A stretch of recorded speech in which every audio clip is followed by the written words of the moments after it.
Hey there, Blade fans. I thought this would be fun, and you can decide whether it is or it isn't, whether you like it or not. This is a creation by Morgan Koens of Koenscraft in Ontario, Canada.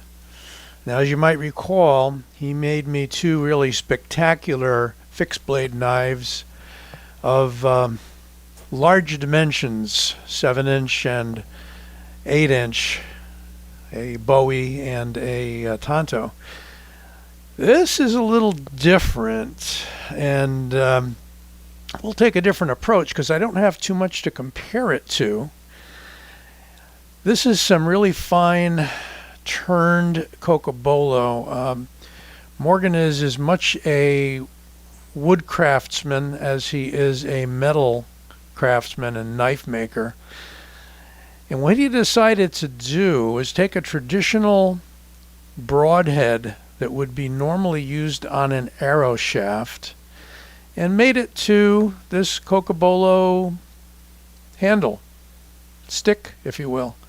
Nice tapered, smooth, finished, nicely grained cocobolo wood. He used the same cocobolo on the Tonto that he made for me, as you might recall, same grain structure.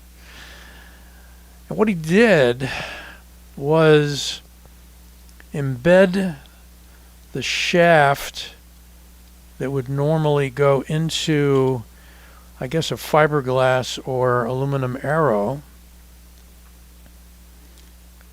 into the wood. And I understand it goes about halfway up, so it's pretty secure. It's epoxied in there as far as I know, maybe pressure fit.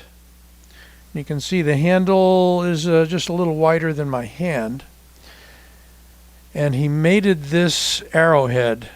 It's a traditional hunting arrowhead. I believe it's from T7, he said, steel. So it's a high carbon steel. The thing about it is it's sharp. It's pretty close to a razor broadhead that you might get if you're into bow hunting. No great slicing tests here, but you can see that it definitely has a point to it and definitely even has an edge. It's not meant to be a knife, right? But I was able to get it to slice a little earlier. I guess I'm, once again, easier to do it without the camera going. But these are pretty slicey edges. I'll leave it at that. He also recently mounted that same arrowhead to a T-type grip that goes out from between the fingers and basically turned it into a push dagger. So as I was telling him, he's getting a lot of mileage out of these little broadheads. But, you know, with a small sheath, and I am getting just a little leather pouch sheath for this, you could carry this as kind of last-ditch defensive weapon. You could even hang it from the neck, which would be interesting. You know, grab it, pull it out, maybe even kydex, if you're good at forming kydex. You can also choke up with it very close. It's almost, these are almost perfectly designed for your fingers, even though that wasn't the original intent. So you can choke right up there and get a death grip on this handle. It's not going anywhere for in-close personal protection. So kind of neat. Or you could, let me back out a little. You could hold it very much like a Pical style knife, right? And jab and rake and even cut both directions. Or this way. Or just use it for scoring and cutting and, you know, utility type stuff. Meant to be kind of a novelty item. But he does this a lot. He made some war clubs that are really awesome. If you've seen those, those are going for about $180 or so. But it's a substantial war club of, I would say, somewhere around 15, 16 inches with metal caps at the end in all different shapes and forms.